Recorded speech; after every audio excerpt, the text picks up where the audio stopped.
Hi அம்மாக்களே, எல்லோரும் எப்படி இருக்கீங்க? இங்கே நான் நல்லா இருக்கேன். இன்றைக்கி நம்ம பண்ண போகிறது கொத்தமல்லி சட்னி தான் நம்ம பண்ண போகிறோம். அதுக்கு தேவையான இன்க்ரீடியன்ஸ் ஒரு வெங்காயம், ஒரு 4 பல் பூண்டு, ஒரு 4 பச்சை மிளகாய். காரத்துக்கு தகுந்த மாதிரி நீங்கள் பச்சை மிளகாய் போட்டுக்கலாம்.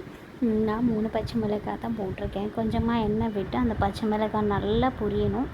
பொரிஞ்சதுக்கப்புறம் வெங்காயம், பூண்டு இது எல்லாமே போட்டு மிக்ஸ் பண்ணணும். கொஞ்சம் புளியும் போடணும். ஆனால் நான் புளி மறந்துட்டேன், அப்புறமா தான் மிக்ஸ் பண்ணேன். ஸோ நீங்கள் இந்த வதக்கும் போதே கொஞ்சம் புளி போட்டுக்கிட்டிங்கன்னா செம்ம சூப்பராக இருக்கும். அந்த காரம், புளிப்பு, அந்த பச்சை புதினாவோட ஸ்மெல் ரொம்ப நல்லாயிருக்கும். இப்போது சும்மா கொஞ்சமாக புதினா போட்டு அதையும் நம்ம நல்லா மிக்ஸ் பண்ணி விட்டுக்கலாம். அதையும் நல்லா வதக்கி விட்டுடுவோம். வதக்கி விட்டுட்டு இதை நம்ம ஒரு மிக்ஸி ஜாருக்கு மாற்றிட்டு என்ன பிறகு நம்ம இதை அரைச்சிக்கலாம்.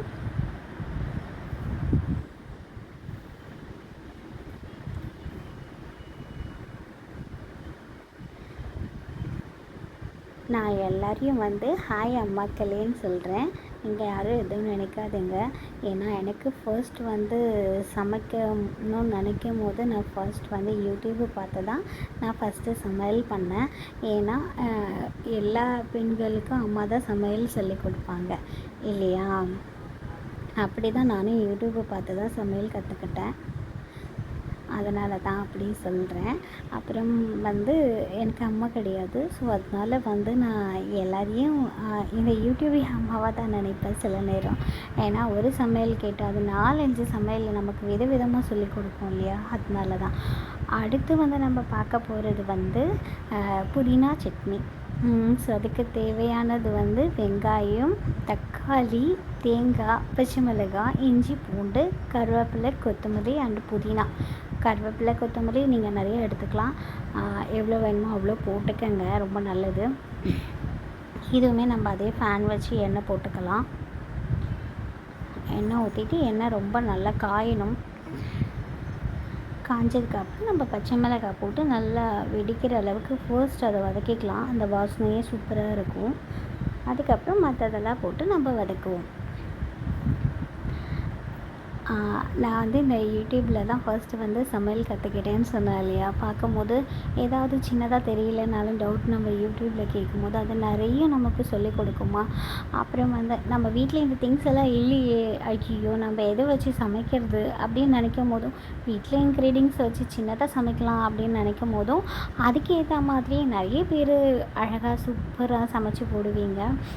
வீட்டில் இருக்கிற இன்க்ரீடியன்ஸ் வச்சுமே சமைச்சிக்கலாம் அப்படின்ற மாதிரியெல்லாம் விதவிதமாக காட்டும் போது நம்ம ஒரு ரெசிபி கேட்டோம்னா அது எல்லா ஒரு ஸ்டைல்லையும் அது காமிக்கும்.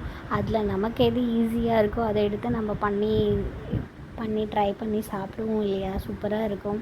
எல்லாருக்கும் அவங்க அம்மா தான் சமையல் சொல்லி கொடுக்குற மாதிரி யூடியூப் தான் ஃபர்ஸ்ட் எனக்கும் சமையல் சொல்லி கொடுத்துச்சு. ஏன்னா அம்மா இருந்த வரைக்கும் நானும் குக்கிங் பண்ணலை, அம்மா தான் எல்லாமே பார்த்துக்கிட்டாங்க. அப்புறம் மேரேஜ்க்கு அப்புறம் தான் நான் சமைக்க ஸ்டார்ட் பண்ணேன்.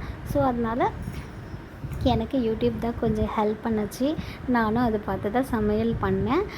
ஆனால் இப்போது நான் நல்லாவே சமைக்கிறேன் சூப்பராக அப்படின்னு வீட்லேயும் சொல்கிறாங்க, என் பசங்களும் சொல்லுவாங்க. அதனால தான் அதை எனக்கும் சரி நம்மளும் போடுவோம். என்ன மாதிரி நிறைய பேர் தெரியாதவங்க ட்ரை பண்ணும்போது பார்க்கும்போது அவங்களுக்கு ஒரு இதாக இருக்கும் இல்லையா? அதனால் நானும் சமைக்கலாம் அப்படின்னு சொல்லிட்டு தான் இதெல்லாமே நான் காமிச்சிட்ருக்கேன். ஸோ இப்போ தான் ஸ்டார்ட் பண்ணியிருக்கேன். நீங்களும் பாருங்கள். பார்த்துட்டு பிடிச்சிருந்தா கமெண்ட்ஸ் பண்ணுங்கள், லைக் பண்ணுங்கள், சப்ஸ்கிரைப் பண்ணுங்கள் என்னோடய சேனலை. இப்போ இதெல்லாமே போட்டு நம்ம மிக்ஸ் பண்ணி நல்லா வதக்கி விட்டாச்சு. இது கூட சேர்த்து நம்ம கொஞ்சம் கல்லுப்பும் போட்டுக்கலாம். இதெல்லாமே ஆறின பிறகு நல்லா நம்ம இதை நல்லா பேஸ்ட்டு தான் அரைக்கணும். நல்லா பேஸ்ட்டாக அரைச்சிக்கலாம்.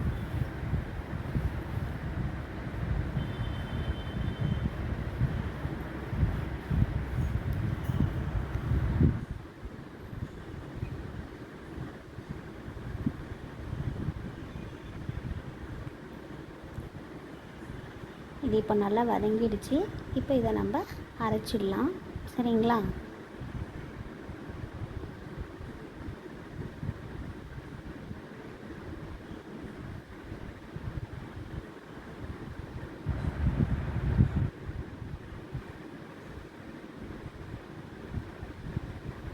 இப்போ நான் அதை அரைச்சிட்டேன், நல்லா பேஸ்ட்டாக அரைச்சிட்டேன். நீங்கள் வேணும்னா தாளிச்சிக்கலாம், வேண்டான்னா அப்படியும் வச்சுக்கலாம். இப்போது நல்லா கட்டியும் அரைச்சிருக்கேன். நாங்கள் வந்து ரைஸ் கூட போட்டு கொஞ்சம் சாப்பிடுவோம். ரைஸில் வந்து போட்டுட்டு கொஞ்சம் நல்லெண்ணெய் போட்டு மிக்ஸ் பண்ணி சாப்பிட்டிங்கன்னா செம்ம சூப்பராக இருக்கும். குழம்பு எதுவும் இல்லாத சமயம் இந்த மாதிரி சாப்பிட்டுக்கலாம்.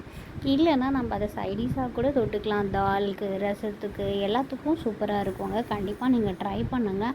அல்டிமேட் வந்து இட்லிக்கு சூப்பராக இருக்கும். இட்லிக்கு மட்டும் கொஞ்சம் தண்ணி ஆட் பண்ணி தாளித்து கொட்டினீங்கன்னா செம்மையாக இருக்கும். நான் இப்போ இது தோசையோடு தான் உங்களுக்கு டேஸ்ட் பண்ணி சொல்ல போகிறேன். ஃபஸ்ட் நான் வந்து புதினா சட்னி தான் ட்ரை பண்ணுறேன்.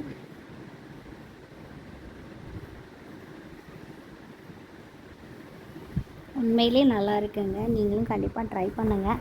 நானும் வந்து எல்லா சமையலும் யூடியூப் பார்த்து கற்றுட்டேன். சில சமையல்லாம் வந்து இப்போது நானே வந்து இது மாற்றி சமைக்கலாம், ட்ரை பண்ணலாம் அப்படின்னு ஒன்று ட்ரை பண்ணது தான் இந்த கொத்தமல்லி சட்னியும். பட் இதை நான் 2 வாட்டி ட்ரை பண்ணியிருக்கேன். ரொம்ப நல்லா இருந்தது. அதனால தான் உங்களோட இதை ஷேர் பண்ணிக்கலாம்னு சொல்லிவிட்டு நான் இதை போஸ்ட் பண்ணுறேன். ரொம்ப சூப்பராக இருக்குங்க. இதை விட அடுத்த வீடியோவில் நான் இன்னும் நிறைய சட்னி உங்களுக்காக நான் காட்டுறேன். அதுவும் வந்து ஈஸியாக சிம்பிளாக அப்படி டக்குன்னு பண்ணுற மாதிரி சட்னி காட்டுறேன். Meow meow.